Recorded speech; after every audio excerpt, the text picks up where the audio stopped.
Welcome back to Lost Legacies. I'm Matt. And I'm Dad. That's right, no Sam this week. He's on vacation. Ooh, how nice. Yeah, this is the first episode without Sam, so who knows what's going to happen. Oh, no. But first off, I have to say, listeners, my apologies for not having a new Lost Legacies episode last week. We recorded one, and things did not go well. So I'm calling it the cursed episode. So here's the thing, Dad. I don't know if you know this story, but we just talked about it on the previous episode. But Sam originally had a podcast with Mickey and Hunter called Overexposed. I remember. Yeah. So every week they would bring a film and they would talk about him. Sometimes they would have a guest. One time I was going to be the guest, and I chose a movie called Coherence, which is a low-budget film. I had seen it on like the most underrated sci-fi films kind of list. Good. Give it a shot. Absolutely loved it. The whole plot, it's a dinner party, but it's at the same time where a meteor is passing over Earth. Last time this meteor passed, weird, unexplainable phenomenon happened, decades ago. So now everyone's saying, so just be warned, things might happen. And that's what the dinner party is. It's a dinner party, and weird little things start happening. And it's creepy, but it's not scary, and it's disturbing, but it's not grotesque. It's just little things happen and you're kind of wait, that shouldn't be possible. What? And I just fell in love with this movie, and for whatever reason we couldn't record that episode of Overexposed. So we ended up having to reschedule, and then when I finally went on the pod, we talked about Point Break. I took Point Break instead. So I'm like, okay, cool. Years passed. Here we are doing this podcast. Sam and I finally say, okay, we're going to talk about this movie, Coherence. Let's do it. I've seen it 6 times. It's Sam's second time. So, okay. And it was a pretty solid episode. And I think Sam was starting to warm up to it. But Sam was about to go on vacation. And so he happened to be here at the time. So he said, let's record together in the same room for the first time ever. And I screwed up the audio settings on the mic, and it was bad. So we used the Blue Yeti mics, and when we speak, it's facing us, it's pointing to us, and it's great audio. If there's someone else in the room, you have to change the settings so it gets them. So I had set it, instead of a 2-person talking, it took the whole room. Oh, man. So when I would talk, it sounded great. But then when Sam would talk, it amplified everything else, including all the birds outside. So I know typically you can hear the birds outside my window on an average Lost Legacies episode. But man, this was bad. And the audio was going crazy. It was you heard birds and they sounded metallic. That's how crazy loud the audio was. I'm I can't. And then Sam was just drowned out a lot of the time. And it sucks because I got halfway through editing it, and we had some good, a good conversation. We were talking, I had some good talking points, but we couldn't do it. I was oh, damn. Well, just go to show you. Don't talk about the movie. Pick another I know it's a curse. There's a cursed film, I guess, but I really want to talk about it and get the word out there about it. So, Mono, we'll try again next year. I don't know. I don't want to force Sam back into watching it again, right away. Oh man. Well, he's in vacation mode. Maybe you could sway him. No, that's what I'm saying. I want to give it time. Let's let him sit on it for a while. Yeah. But since it's just you and me, you and I, yes. I guess I don't know. The other day I was just thinking about kind of like the movies we grew up on, which was mostly brought to us by you or mom, you know? Yeah. A lot of the nerdy stuff, you know, Star Trek, Indiana Jones, Star Wars, blah, blah, blah, Batman, you know, that's what we were raised on. And then I was also thinking, you know, we growing up, we had the luxury of Blockbuster Video. Oh, I miss Blockbuster. Yeah. And what was the other one? Hollywood. Hollywood? Yeah. Is this what it's Hollywood called? Video. Yeah. Was that like an HEB company? Yeah. Yeah, Hollywood Video. That was cool. Because we would also rent the Star Trek episodes. Hmm. And yeah, that was just it was cool. So I guess my question, like to kind of start this off, I wanted to know like what were you into when you were that age and watching movies and Well, be a real short conversation. So, in the 60s, movies were a luxury. So we didn't go to the movies. Mhm. We went we went one time to the drive-in, and I can't remember what that movie was, but we were all excited. We were very little. Uh, we Your grandma made popcorn and Kool-Aid and put it in bags and mason jars, and we took our own stuff. And all I remember is having fun at the drive-in. That was one Mm. time. The other time was when my dad was at technical school in Aurora, Colorado, and there was the Batman movie came out, and I begged him to take me. Mhm. So it was just him and I. We went to this tiny little theater. We were probably the only people in there because we went like at 2 in the afternoon or something, and we saw the Batman movie with Adam West.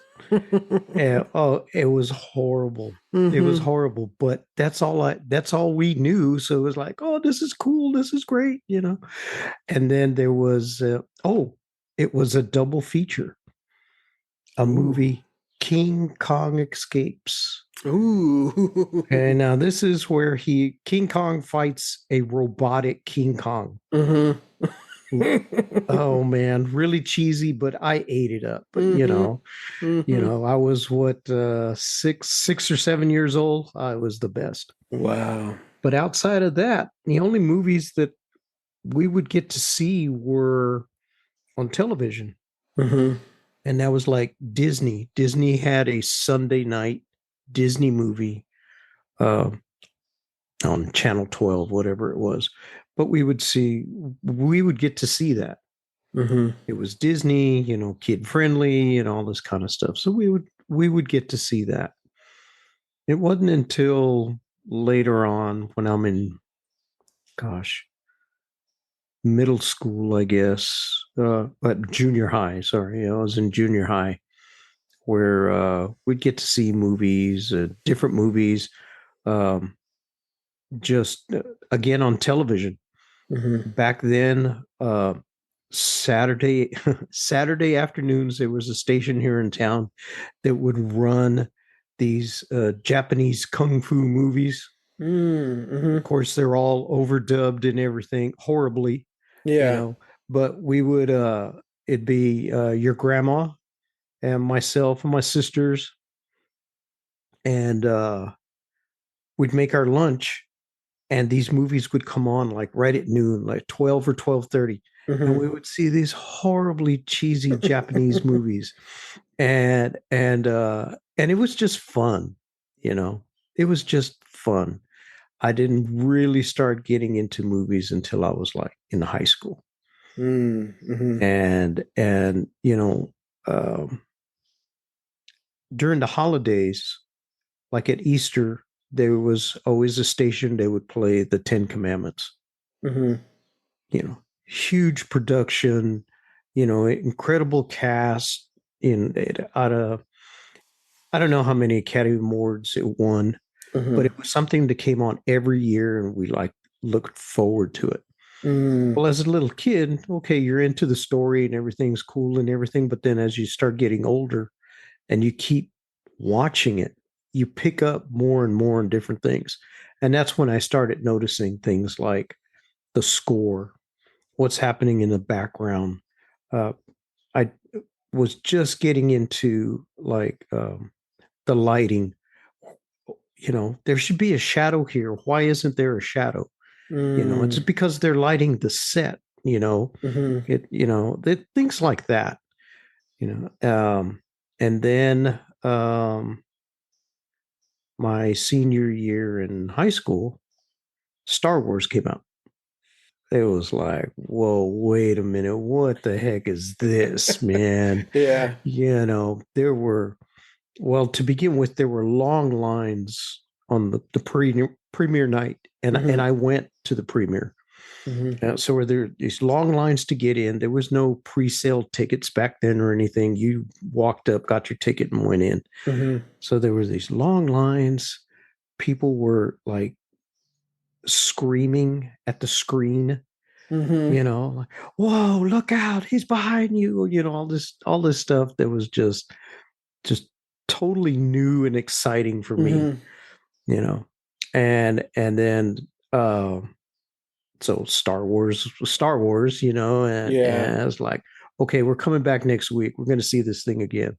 Oh And man. it's the same thing, Uh where people are screaming at the screen, look out behind you, and things like that. There's still long lines, but I'm seeing it a second time. It's like, okay, this is a really cool part for the score to turn, and it does.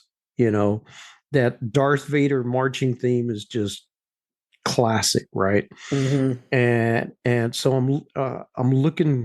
I'm paying attention to when the score changes and all that, and the different themes. So Luke has his theme, and Leia has hers, and Vader, of course, has his. All that stuff. How does that play in? And then I'm old enough, okay, the story, where's this story going? You know, Mm-hmm. can this story really end right here? Mm-hmm. And well, yeah, it can, but we later find out because we didn't know there's what 6 or 8 books or whatever Mm-hmm. for Star Wars. You know, we didn't know that at the time. We just knew the one movie. Mm-hmm. Well, So, like the books came later, but oh, yeah, okay, like okay. Lucas had those chapters in mind. So yeah, so what was Star Wars kind of the thing that introduced you and like everyone to the concept of like a trilogy? Because I know there had been other films, right, with sequels and stuff like that. I mean, you mentioned King Kong, you know, but something on that scale, like was that really new for the time? Yeah, yeah, Hmm. because traditionally s- sequels don't make as much money. Mm-hmm. Okay, so the studios really don't want to sink their money into something that they know isn't going to be as profitable as a brand new story. Right. Hmm. Okay, so up until then, what was that, 1977? Mm-hmm. There wasn't a lot of sequels. Hmm. And when the King Kong, as much as a fan as I was, King Kong was a B movie. Mm-hmm. Okay, so B movies you can crank out right away, and you're going to make whatever you're going to make right up front. You Yeah. know, Yeah. so that's a whole different marketing. That's a whole different mindset in finance and all that kind of stuff. Mm-hmm. Where the major movies, that's where the sequels never really made a lot of money. Yeah. I So think yeah, I think to a certain extent we're still kind of living with those rules, because you can make a film so like quote unquote cheaply, you know. Um, It's just now recently where we have like these franchises like Star Wars, where it's like, oh, we're gonna do films and TV, you Yeah. know? Yeah. And I think even I don't know, but just within the last 10, 15 years, we're living in a world where we had more Sharknado films than Star Wars films. You know what I mean? Yeah. So Yeah. yeah, I get that. Yeah. Um, The as far as like the trilogies go, the Godfather uh trilogy is mhm. really the one that showed that it could be profitable. Yeah. So you can argue the story and all that stuff and everything, but the second Godfather movie got nominated for things, Yeah. So got and money then and Oscars. and Oscars, and it's like, wait a minute, that's only supposed to happen on the first one. Mhm. Well, Mhm. they proved otherwise, Mhm. that sequels can be profitable, and then you see everything that Marvel has been able to do. Right. Sequels, different stories, different timelines and Mhm. everything. So no, you can make some money out there now following the same character or characters. Mhm. So so what was your kind of like in the moment when Star Wars came out at that time in 77, did you realize the difference that was happening like in cinema? Like I think it's kind of easy now to look back and say, "Oh, there's a before Star Wars and after Star Wars," you know? How was that at the time? Because like it blew up. Everyone was in love with it, but did y'all really comprehend the significance of like what was happening? No, no, we knew that something was different. We Mm-hmm. knew something had changed with that movie, Mm, but we didn't really understand what it was. yeah. And it's like, okay, there hasn't been anything like this before. Yeah. So nothing can go back to the way it was. But we just didn't understand it. We were just blown away by it. It wasn't until, the second movie came out and we start looking back and say, "Oh, okay. Now now you can compare what's really going on, as Mm-hmm. opposed to having this one-off movie that Mm-hmm. is like blowing away everything." Yeah. So even though everyone went to go see it, was it still considered like, oh, this is for nerds? You know, No. because it was Star Trek and Star Wars. Star Trek predates Star Wars, Yeah. but I think it was primarily always seen, especially back in the past, like, oh, this is kind of for kids, or this is just for nerds, things like that. Um, so so as that was happening, did that not happen with Star Wars, or did that come later? Because I feel like it was really like my generation, and maybe even the generation before, that started making like, hey, it's cool to be into this nerdy stuff. Well, yeah, you're right, but I don't think I don't think the nerdy stuff really started sinking in until after Star Wars had run for a while. Mm-hmm. When it first came out, it was a science fiction movie. Yeah. It was like, okay, so you're going to get all those people. Oh, supposed to be the best special effects around, which it really wasn't, but Mm-hmm. but it was the way they were used. Mm-hmm. And at the time, it was groundbreaking. Yeah, yeah. Yeah. So, um, so the nerd factor didn't come in until, like, just think of it as a wave, you know. Mm-hmm. Uh, the wave comes in, everyone's blown away, people start seeing it, and the second week, the third week, things like that. That's when the nerd factor started coming in. So who's coming Mm. back and seeing it over and over again? But Was the that was nerdy still guys. during the first film. Yeah, yeah, Oh, okay. yeah, Okay. yeah. Yeah. Because we had, I mean, did it kick off a bunch of space stuff? Yeah, like on television. Mm-hmm. Battlestar Galactica. There was this series called 1999. It was all in Mm, space and everything, and it kicked off that kind of thing, but it showed that there was a market and there was an interest for it, and that yeah. market is interest came from the quote unquote nerdy guys. If we're getting a little personal here. You talked about your dad taking you to go see Batman.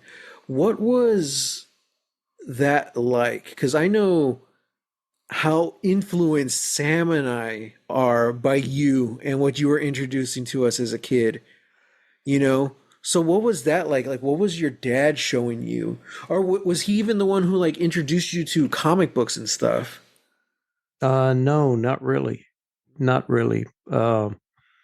My my dad introduced me to uh, working around the house, using my hands, screwdrivers, saws, nailing things. That's what he introduced me to. Hmm. He was really smart in mathematics. I mean, just he was really smart. He worked at he did all the electronics on the B-52 bombers. Hmm. Okay, so he had that knowledge of electrical systems and how they work and how they don't and all that kind of stuff. So he introduced me into things like that, like fixing radios. That was his hobby. He would fix Hmm. transistor radios Hmm. or radios with tubes. Hmm. That's another story. Uh, Radios with tubes. Hmm. Okay, so I'm dating myself here, but that was his hobby. That's what he liked to do. So he introduced me that way. Comic books and came to me from my friend that lived across the alley from me.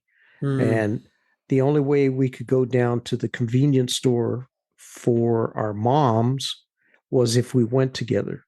So my friend Greg, he introduced me into comic books.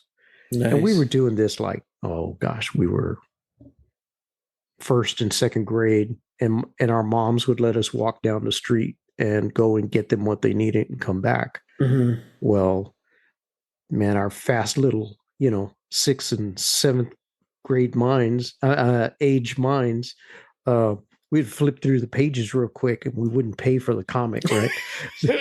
So and we weren't real good readers, so we would look at the pictures. Yeah. The good comic books you can almost do without the words.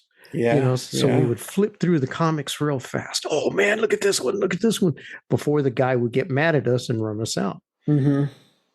So we would do that. And that's how I got interested in stories really early, Hmm.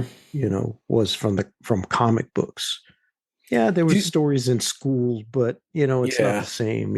And also, I think the thing with comic books is it's a visual medium, Yeah, and yeah. especially now, decades later, and we're realizing how just everyone is wired differently, and Hmm. there's a lot of people who are more wired to be more receptive to visual Yeah, stimulus. yeah. I know that's me. I'm such a visual person. Hmm. Um, so, like, do you remember what those original comics were? Were they superheroes or were they Oh pulpy? yeah. Oh no, no, no, no. They were all superheroes. They Mm, were Batman, Superman, Spider-Man. hmm. Um, there wasn't a big selection Yeah. there at the convenience store, Hmm. you know, but Were uh they in color print? yes. I'm Okay. not that old. As I mentioned the last episode, you guessed it on. You told us that you were born before y'all invented color. That's what you said. Oh yeah, that does sound like something I said. Okay. All I right. think You're you were not in talking about TVs. You're like, oh, we had TVs, TVs. but we hadn't invented color yet. And you would also say that y'all had wheels back then. Y'all had tires, but they were square. So, and I always And believe you what my believe father me. tells me. That's Yeah. right. That's right. So, Good. That's good. Believe what your father what tells kind you. of backward world did you come from? So, yes, the comics were all in color, but I will admit this. I didn't know I needed glasses until I was in the fourth grade. Mm-hmm. So those those first years when we were going to the convenience store and I'm going through the comics, Uh-huh. I have my face buried in it because I can't see it clear. I just don't know Yeah. that I need glasses Mm-hmm. because that's all I ever knew. So Yeah. whatever I read was up in my face, which in if you think about it, it helps to block out the world when you Mm-hmm. have it up in your face. So all you're left with really is your peripheral vision. But if you're looking at the page and trying to concentrate and decipher the pictures as quickly as possible, you kind of block out the whole world. So Mm-hmm. at an early age, I learned to concentrate on what was right in front of me. Mm-hmm. And because I'm trying to figure the story without reading it, Mm-hmm. and I'm trying to do it quickly.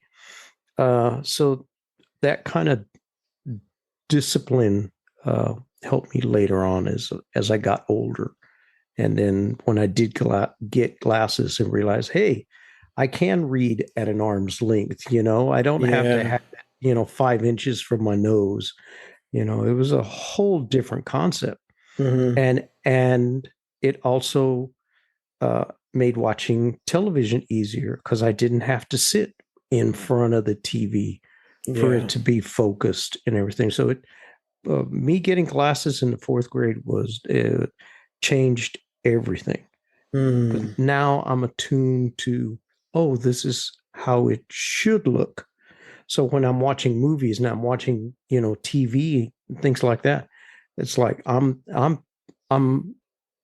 I was in tune with the crispness of the pictures or the lack of, and Mm-hmm. I'm paying attention to other things that I had missed before I had my glasses, like Mm-hmm. shadows and things like that. I really couldn't, depending how far away you were, I really couldn't tell between the shadow and the person, you Mm-hmm. know. And and if I were outside under a tree or something, everything would just blur together. Hmm. Once I got my glasses, it's like, wait a minute, I can see these things. And Yeah. so when I'm watching a movie, I'm paying close attention to how it looks. How do I take Yeah. it in? To all those details you didn't see before. Yeah, yeah. Man, that's so interesting because like I've always said, especially nowadays, everyone is on their computer or they're on the phone or I don't have time to watch a movie or my show, so I'm going to check my emails while I'm doing it, blah blah blah, all that stuff. But as someone who has made movies and who has acted before, like it always just pisses me off because it's like if you look at what it takes to actually get a film made, they are like small miracles because every single thing has to happen in a certain order, you know, um, just to get it done and out. And everything costs money. So, like, everything you're seeing in the frame is there for a reason. Someone somewhere was Mm-hmm. paying money for you to see this. So if you're not looking at the screen, what are you not seeing? You know? Yeah. And also I'm a big proponent of less is more. And as an actor, I'm always trying to get less dialogue. Give me less dialogue. Let me act without the words and let's see what I can do with it, you know? And I don't know. I mean, granted, I am on a podcast where I talk a lot, but I think I'm in real life, IRL, I'm kind of more, I lean more towards the side of, we'll talk a lot if there's something I want to talk about. But if not, I kind of just like stay not quiet about it, but more reserved, Yeah. you know? Yeah. And I like that approach to acting as well. I would much rather if we again, kind of what you're talking about, comic books being visual. If you can tell your story on a comic book without words, should you just do that? If you can tell your story on a film without dialogue, should you just do that? Is this dialogue necessary? you Right. know? So to me, it's not, I'm not trying to, call anyone out or be spiteful or anything like that. But look, if you're not looking at the screen in something I make, I guarantee you're missing something. Oh yeah. It's Yeah. because like I love playing with silence. And if there's no dialogue on screen, it's because I am purposely putting something there that you should be paying attention to. Right. You Right. know? Oh, Um, a good example of that is the movie Up, where they do the montage with uh Carl and Ellie. mm-hmm. Okay, there's music, but there's no dialogue. And you Mm-hmm. get their whole story about how they lost the baby and everything. And Yeah. it's like, what? If you were So looking at your, heartbreaking. oh, yeah, yeah. And, but if you were looking away, if you were on your, looking at your phone while you hear the music in the background, you miss that. And Yeah. you know, and that's a pivotal part to the whole movie. Yeah. And to Carl's character. Exactly. Yes, Yeah. yes. You would miss that. And so it's like, uh, so I didn't grow up with uh, the internet Mm-hmm. cell phones and all that stuff. I didn't grow up that way. Right. And Well, because it wasn't invented. it wasn't invented. Yeah. I mean, remember we invented color TV. Yeah. So we I didn't grow up with that. So when I'm when I'm am watching something, I don't there's that tendency to pick up the phone or my iPad isn't there. Right. Unless I'm watching the national news. Mm-hmm. Okay, if I'm watching the national Well, because news, it's a rerun it, every day. that's right. It's all bad news. So Yeah. then I get on my iPad and Although I'll I will play say, play games. today was a twist. Well, yeah, today was, yeah. Yeah. Yeah, I know what you're saying. So, okay, all this stuff you were talking about, the movies you would watch and stuff, and then you would see like the kung fu films, and your mom or one of your sisters would be there. Was there something that like everyone would sit down and watch, or was or no, or would everyone watch no matter what? Like, what was that TV watching experience like? Because also you had a big family. Yeah, there's okay. So, well, after daddy died, mom, your grandma, my mom, and the five of us moved in with her parents. Mm-hmm. Okay. So there's five kids and three adults in the same house. We had one TV. Mm-hmm. Okay. Well, my my grandfather ruled. It was his house, so he got to watch what he wanted. Mm-hmm. But If there was a game on, you're watching it. we're watching it. Football, baseball, Mm-hmm. whatever, we're watching it. Was he into So, basketball? Would he watch basketball? oh yeah. Oh, Okay. every sport, every Everything. sport. Yeah, Yeah. yeah, whatever came on. When cable TV came out Mm-hmm.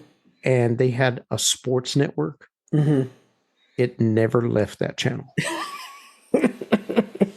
He didn't know a thing about Australian rules football, but he watched it. Okay. Oh, Oh wow. yeah. About the only thing he didn't care for was boxing. Oh, interesting. Okay. Yeah. And yeah, but my dad did. We Yeah. would watch. It was a Saturday night, and we would on the Spanish station here in town. Mm-hmm. They would have boxing from Mexico, and we would Wow. sit there. I would sit in his lap, and he and I would watch the boxing together. Mm-hmm.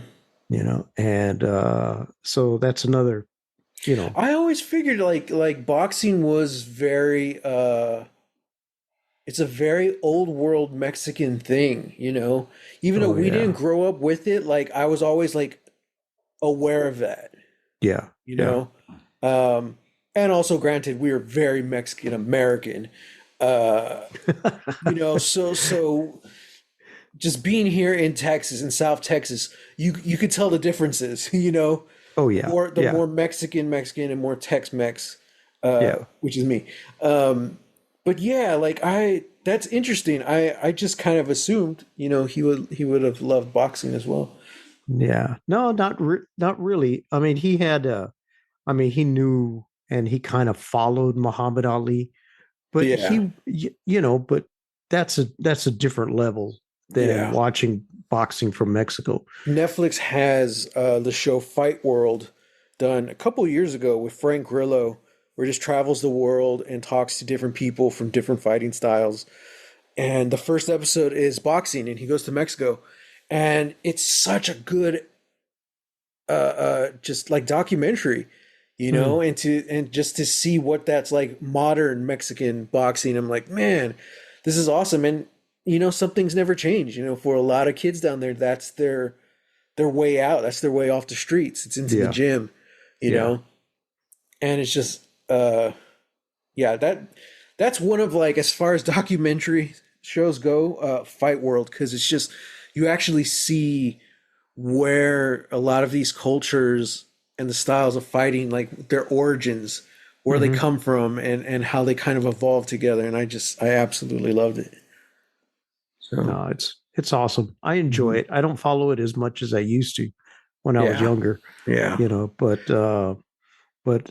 yeah, I enjoy it. It's a way of me of staying connected with my dad, you know, you Mm-hmm. know, and because I'm the oldest of the kids, Mm-hmm. you know, if I popped up, you know, after bedtime, Mm-hmm. Daddy, I can't sleep. Well, it's because I know he's going to watch boxing, you know. That was me and you with Star Trek. I'd Exactly, hear the theme exactly. song and I have to pop out of bed as soon as I knew how to walk. I was like, all That's right. right. Say, all right, come on over here. Mhm. So, me and my Wow. dad had boxing. Me and you had Star Wars, Hmm. Star Trek. Hmm. Hmm.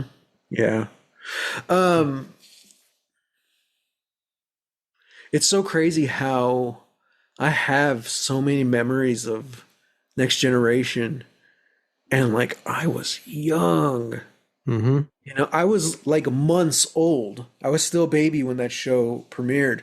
Yep. Um, but still, like, I think it was around COVID time I started watching Next Gen for the first time, like as an adult, and like I was getting just flashbacks.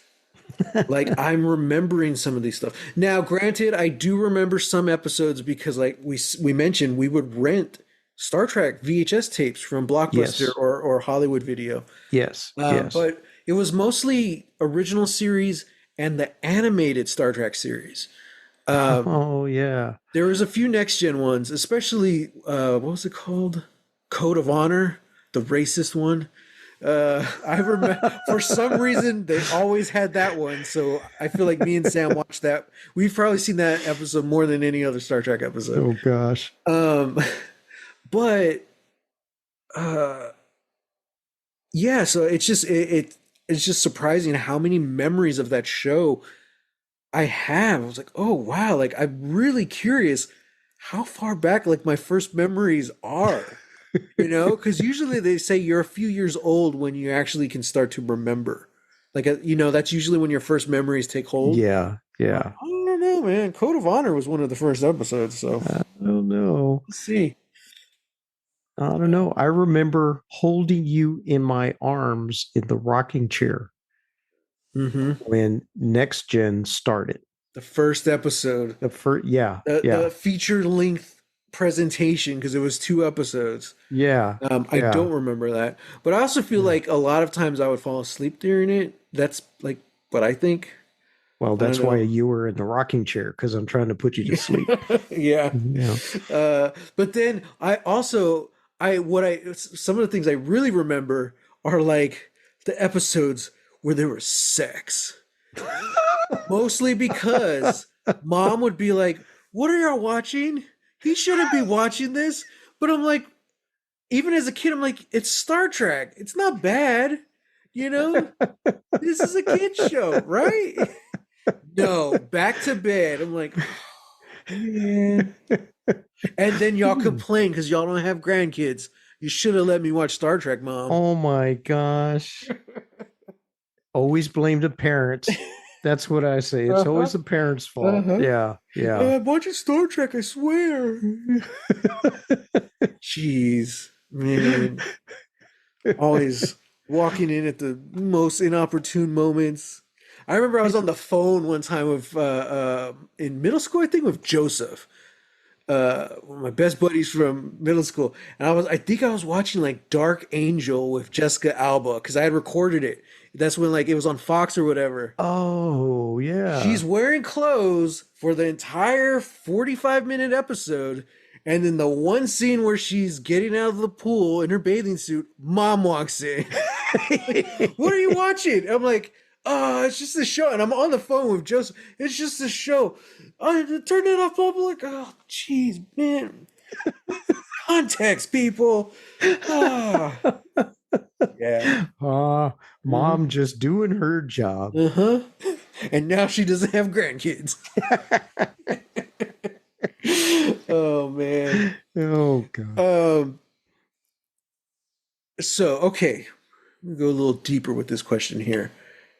You grew up with comic books and the superhero stuff, and just all like kind of like nerd fandoms before they were the nerd fandoms we have now. You know, Star Trek, Star Wars, and all that Hmm. different stuff.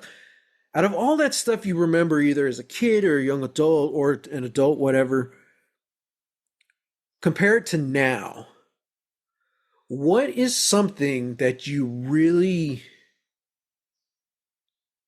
what is something about now that you're really glad has like progressed? Like, oh, something I didn't used to like about that stuff and how it's changed now. But then also vice versa. What from back then do you really miss that you wish they would bring back, you know? So Hmm. That's that's a tough one. we only ask tough ones here on Lost Legacies. Oh, that's right. Oh, okay. Well, as far as what I'm glad to see now, Mm-hmm. um, people of color in the movies. Mm-hmm. Yeah, that's a big one. Okay. That's a big one. That's a big one. And people of color not always being the comic relief or the sidekick. Yeah. That's big. I'm glad. I'm glad to see that. There can be more. There's lots of strides that we still need to attain, but it's better than what it was. Mm-hmm. And as long as we keep improving, I think we'll get there. We even just like I know we went to very diverse schools. It wasn't all San Antonio is a lot of Mexican Americans here, a lot of just Mexicans here. But all our schools that we went to, they're very diverse. Mm-hmm. And just kind of from what I'm hearing from your schools, you had a pretty decent diversity there too growing up. What was that on your mind at the time? Like back then in schools, like did you realize, man, like was that on your mind? Like, man, there's no one who looks like me in this leading roles. Oh yeah. Man, okay. Oh yeah. Right off the bat. And I think it has to do with the fact that the public schools I went to were diverse. Mm-hmm. You know, I was used to seeing people that didn't look like me in Mm-hmm. school. Mm-hmm. And but when I would go to the movies, I would only see one color people. Right. And it's like, you know, and I'd and with that, it's like, okay, who who were my movie star heroes Mm-hmm. growing up? John Wayne, Mm-hmm. Kirk Douglas, you know, oh gosh, name a whole bunch of names. Uh, guys, tough guys like Lee Marvin, and guys like that. Yeah. Yeah. Those were the ones that were presented to me in hero characters, Mm-hmm. you know. it wasn't until much later in my adult life when I start hearing stories about, you know, Mexican heroes. You know, Yeah. I start seeing people on screen of Hispanic background. It's like, oh, wait a minute, you Hmm. know, like Edward James Olmos when Yeah. he came out in Miami Vice. Okay, he's not the he's not the two main stars. He's probably third, but he's there. You know, it's like, hey, He's in charge. he's in charge. And you Yeah, know what? he's the boss. Yeah, you know what I like about him too? Like he I think it's easy, especially with like the like kind of the glorizing, glorifying There you like go. cops in storytelling. You know, it's like, oh, these are the cops who are going to break the rules to get the job done. These are the ones who are willing to do what it takes. And a lot of times you end up with the boss or the chief looks like incompetent, you Mm-hmm. know, or looks like they can't do the job. That's why it needs to be this guy. But Edward James almost comes out. What's his name? I think it was Castillo. I think that was his name. Yeah, yeah, Castillo comes out. He's a bad guy. Like he's a good guy, but he's just a badass with yeah, yeah, his mustache. And again, less is more. Very silent. When he walks in, like even because he's not in the first episode, it takes him a couple episodes. yeah, And when yeah. he's introduced, he just walks in and he like stares down everyone, including Crockett and Tubbs. I'm like, man, this guy's badass. And then through the show, they end up gaining respect for each other, you know? Right, And like right. it's such a good role, especially for a person of color to have that role. Yeah, You know, yeah, God, Edward James almost. yeah. No, he was awesome. He was awesome. Hmm. But in that same time frame, there was the show Chips. Oh yeah. Hmm. Okay, Eric Estrada. Okay, Yeah. he's motorcycle cop. Okay, Hmm. but he's got a partner. Hmm. Okay, and it's not the same. It's, Yeah. you know, he doesn't have he's not the authority figure that Edward James almost is in Miami Hmm. Vice. Hmm. You know, and prior to that, anyone who had a Spanish accent was automatically delegated to a sidekick role Yeah. or a comedic role. Hmm. So we have the guy Cantinflas, Hmm. famous Mexican movie star, all comedy, you know, but it's all a parody, you know. Hmm. He's not, yeah, he's the leading man, but he's a comedian, you know. Hmm. There's not a serious role there. Okay. He makes a small jump into the American films uh, as a sidekick in the Disney movie Around the World in 80 Days. So Hmm. he plays the servant to David Niven, who's flying around the world, Hmm. you know, and it's like, well, And isn't oh, that like he's a very like womanizing type character, right? If I uh, remember, if that's the right one, I remember. no, No. I mean, he's attracted to all the women, Yeah. you know, Okay. Well, you it was a know, Disney but one, so that might not be the one I saw, but I yeah, love the concept of Around the World in 80 Days, and I was trying to watch one of the films, and yeah, the manservant. Um, I don't know if he was Mexican or Spanish, but honestly, I don't think the production knew either. And I don't think they cared yeah, because yeah, there's an argument that he could have been either or. But very much everywhere they went, no matter where in the world they were, he was trying to sleep with some woman. And I'm like, and the thing that really sucked about this movie is I really liked it. I really enjoyed it.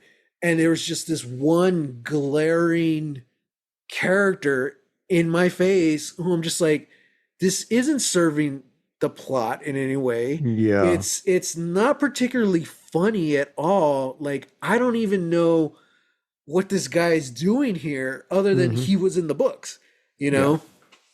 Yeah. So yeah, I hate that.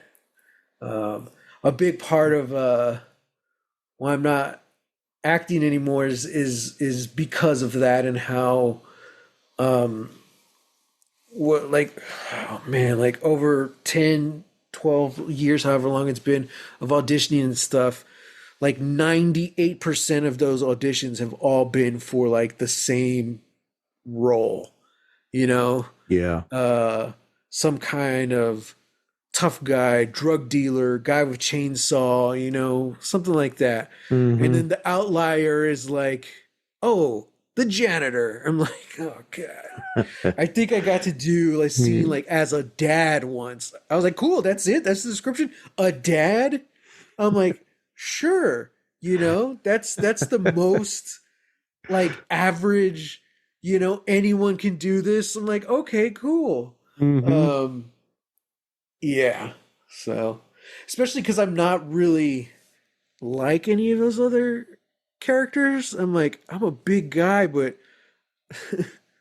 I don't think I can. I don't think I would be a compelling henchman.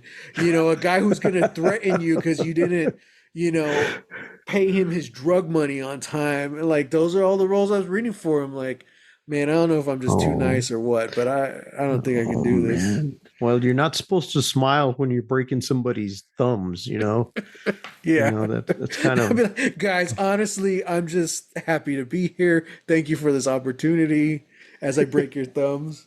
Also, I think especially when I was in LA, I don't know if it was culture shock or what, but I'm not sorry. I'm from San Antonio. I think I got a little more Texan in me than other San Antonians cuz like I didn't realize until someone called me out on it, but like I don't really say hello anymore.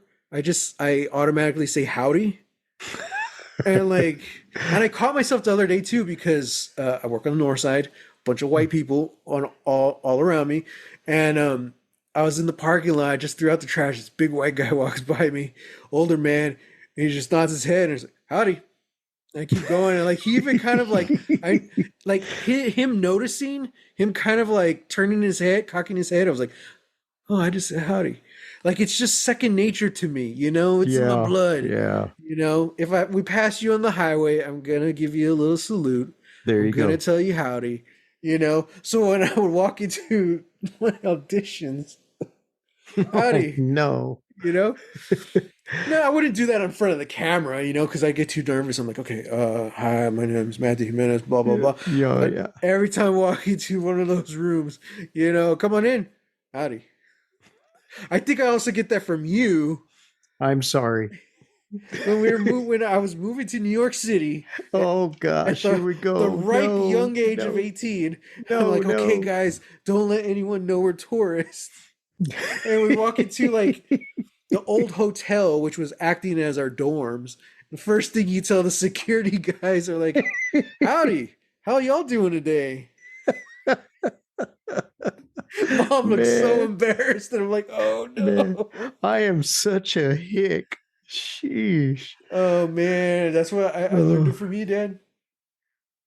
yes, yes, but they did help us. Maybe it was It out of worked. pity, but they helped us. They're like, "Who's this? There you Who's go. this? This friendly Southerner?" Yeah. Hey, Oh, and those thuggy looking guys in the subway in New York, mm-hmm. mom got all nervous and they were help they I asked them, "Hey, how do we get to Staten Island?" And we want to Oh see the yeah, Statue of Liberty. yeah, They were yeah. real nice. Scary as all get out, but That they were that's real that's my nice. whole feelings on New Yorkers in general. Like, uh, granted, they're not all the same. Some of them will mug you or just randomly punch you in the face, like a Steve Buscemi. You hear about that? Yeah, yeah. That also happened to Rick Moranis too. Oh, dang. Two of the nicest guys ever. I think I've never met them, but Yeah. yeah, I remember being in New York and there was the transit strike where is the subways and the buses were all shutting down. Oh So man. there was only like a few of the train lines that were open, so it took forever to get anywhere. And like so we were all packed into this subway, like our pores were touching each other. That's how packed we were, man. And there's this guy, typical kind of finance looking dude, Hmm. um, red faced white man, sweating in his suit, pissed off, cussing at anyone of authority. And then finally, we all get packed into the train, and I could feel this guy sweating on me. And he kind of looks at me, and he looks down on me because he was taller than me. And he was like, "Man, I'm just trying to get home." And I was like, "Yeah, me too." And then and even everyone on board, they're just kind of all like, "Hey, this sucks, but we're all in it together," you know. Yeah. And that was just kind of my impression of New Yorkers in general. Don't piss them off, you know. Hmm. And mostly, it's not even don't it's not even about pissing them off. It's like, don't be an idiot. That's Yeah. kind of the New York mentality. If you're not an idiot, you're fine. You Yeah. know, I think Yeah. even with tourists, they're probably used to them at this point. So it's like, as long as you're not doing something stupid, Yeah. you'll be okay. Um, but also, I do know when I was there, that was 2005 and 2006. Even just talking to people, talking to New Yorkers, they were all saying, "Yeah, kind of always been like that." But there was a real sense of like camaraderie after 9/11. They Hmm. were all kind of talking how like there was a huge just tonal shift in the city after that. Yeah. Yeah. And so not having been there before 9/11, but kind of experiencing post, I'm kind of just making assumptions and stuff, but like trying to see like I kind of get what everyone was saying, not again, not to the fullest extent, but like I got to experience that Hmm. and notice that how, man, some of the nicest encounters I've had just being a tourist or being somewhere where I'm not native from, uh, a lot of those best experiences were with those New Yorkers at that Hmm. time. Um, so yeah, now Wow. I don't know. They would probably eat me up and chew me up and spit me out, but who knows? You never know. Yeah, you never know. But You're a likable guy. I try to Just don't. be. I don't know why they keep trying to cast me as a bad guy. Well, Oh, well, you talked about what you're glad to see has changed. Is there anything back from the day that you miss that you want to see more of now in storytelling? maybe it's because I'm tired of the superhero Mm-hmm. movies. Mm-hmm. I think I don't get me wrong, I love the Marvel movies and all that kind of stuff, but I'm kind of burned out. Mm-hmm. I would love to see a really good noir. Ooh. Something Yeah. that's really well written.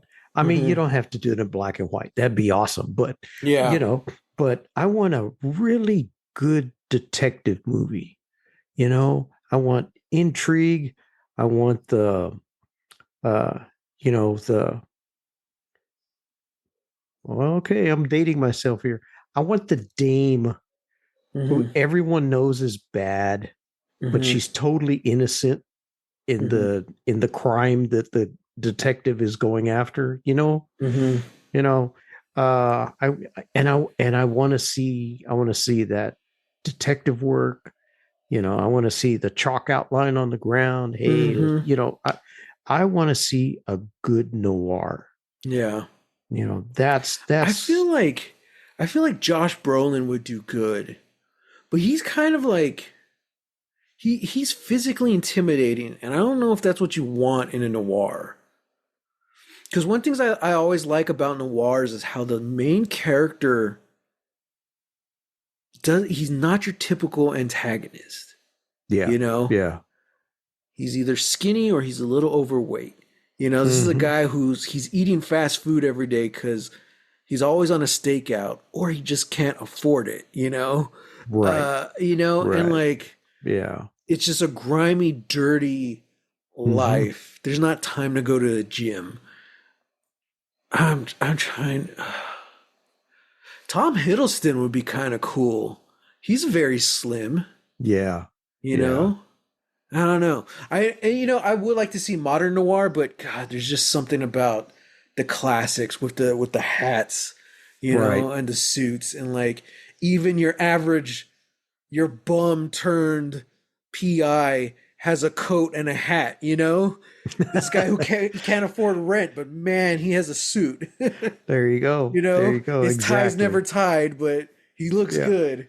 Yeah. Um, I'm a sucker for the transcontinental accent, right? That's what it was called. Yeah. Yeah. Yeah, I'm Just a sucker for that old fake accent. I love it. yeah. Yeah. And the and in the old movies, they spoke really fast. Yeah, There was a lot of and dialogue, you everyone know, and was witty. yeah, Everyone, you yeah. know, I It's like, love what? it. This isn't real. No, it's a movie. Oh, Yeah, okay. You know, and but yeah, I would love to see a really good noir.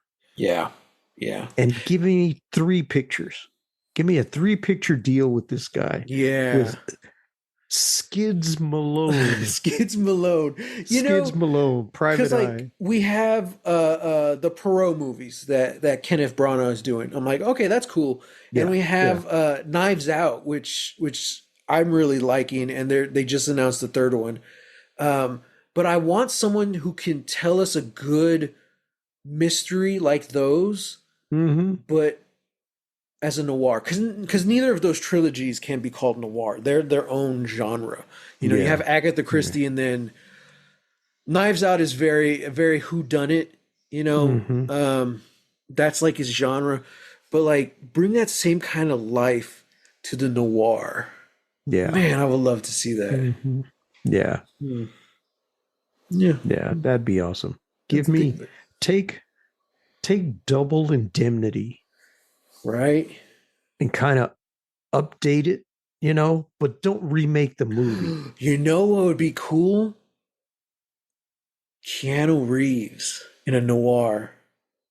Oh I man. just kind of because I kind of thought of like his look from Constantine.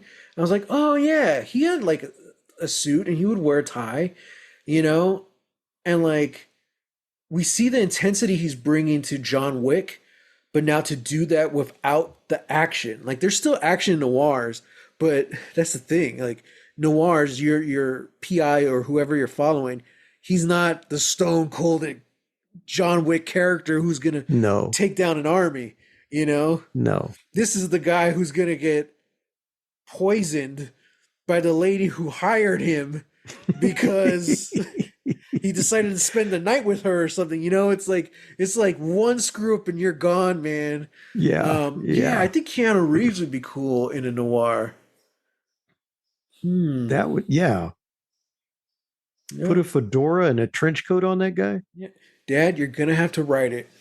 I found your new career or Oh your new hobby in man. retirement, Oh my screenwriter. gosh. Screenwriter. Hmm. Oh, I'll be the this century's Mickey Spillane. Oh yeah, there you There go. you go. There you go. I got, I got to get me a typewriter, a bottle of scotch, and a fedora and There you Camel go. cigarettes. There you Hey, go. as Ernest Hemingway said, there is nothing to writing. All you do is sit down at a typewriter and bleed. Awesome. Oh, Awesome. Awesome. I'm glad I looked that up because on my phone I have this article open talking about baseball and people of color or sports and Mhm. people of color and stuff. Did you hear about Major League Baseball? Oh, yes. It's So awesome. they're adding the Negro League statistics to their records, which Right. now changes the entire historical records of Major League Baseball. And Hmm. I'm like, I'm all for this. I'm like, man, this is crazy. So many records are changing. Yep. Um, they're in the the National Baseball Hall of Fame now. I'm like, this is insane. This is so cool. So, Yeah.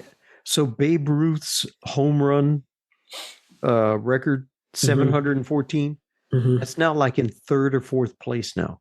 Man, It's well, like, what? that's crazy. It's like these things happen, you know? Now we Yeah. kind of finally get to see it and celebrate it. And it's like that's so cool. Yeah. I Yeah. absolutely love that. So, Yeah. No, it's great. It's great. yeah. Well, Although, despite Sam not being here, I think that was a pretty good episode. I think we had some fun. I think Um, so too. Listeners, thank you for joining us for this Samless episode. Sam will be back next week. And just a heads up, we're getting ready to jump back into season 5 of Lost. So I think next week we're going to be kind of catching up on everything we've already seen up to this point. So right now is a good time to go rewatch those first 3 episodes of season 5 of Lost. Just so we're ready to go. As always, hit us up at hashtag Lost Legacies. You can also find me on Twitter at _Matt Jimenez and on Instagram at Holy Hand Grenade of Antioch. I forgot our email, and I'm not going to give you the wrong email, so I'm just going to say, go find it. Send us an email.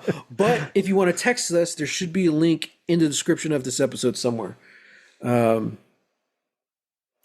yeah, thanks for joining us, Dad. Thanks for joining me, filling Sam's seat. Oh man, I hope I did the little guy proud. I think so. Later, sometime during the summer, we're gonna have to bring you back, and we're gonna do a proper Ask Dad again. But yeah, Sounds good. I think now that you're in retirement, I think you should be bumped up to like correspondent status. Because you won't be here every week, but you will be a correspondent. We'll be bringing you in and out. Oh man, I can. It's an unpaid gig, unfortunately. Oh, wonderful. Yeah, it's a volunteer position. What? Voluntold position? We need to keep you busy through retirement. You know, we need to make sure you're still having fun. I don't think I need any help there, but We don't want you wandering off anywhere, Dad. Where's Dad? I don't know. Oh no. Oh man. Nah, my new career, I'll be a beat reporter downtown San Antonio. You know what really bunches my shorts? No, please don't tell us. No. I'll bring in stories of how fighting City Hall for taxes and dog leash laws and all that old man retirement stuff. Oh man. I love it. All right, everyone, thank you for joining us. We'll be back next week, Lost Legacies. Until then, get lost.